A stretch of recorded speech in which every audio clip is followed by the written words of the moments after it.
Richard Southern joins us now for the day's business news. And Richard, Skip the Dishes is expanding as our habits continue to change during the pandemic.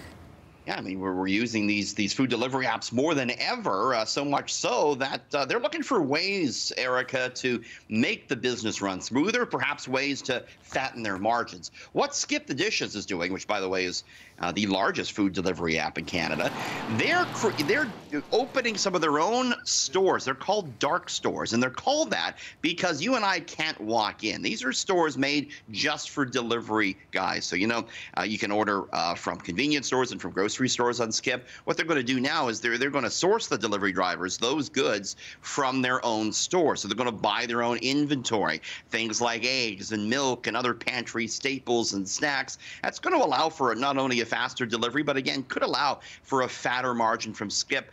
For Skip. DoorDash doing some similar things. So it's really interesting, Erica, as these food delivery apps mature, how they're taking more control of their own business, not relying as much on third parties anymore. Yeah, definitely. And another delivery giant is seeing its stock surge this week as well, Richard.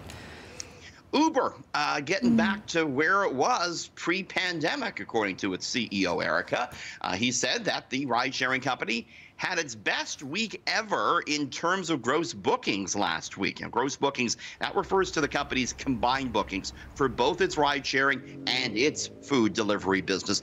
But the CEO says the ride-sharing doing quite well. Of course, Uber's done well with its food delivery throughout the pandemic. The company says it's back now to about 90% of where it was pre-pandemic. In its most recent earnings report, Uber said it did 1.64 billion trips over the past 3 months. So people are using the service again. People are traveling a bit more with restrictions easing. But of course, with Omicron coming along, we'll have to see if that changes the future, at least in the near term for Uber, Eric. All right, and finally, one airline is looking to take a greener approach to traveling across the blue skies. Yeah, I mean, look, it's a carbon-intensive thing to fly, right, Eric? It's a dirty thing in many ways, right?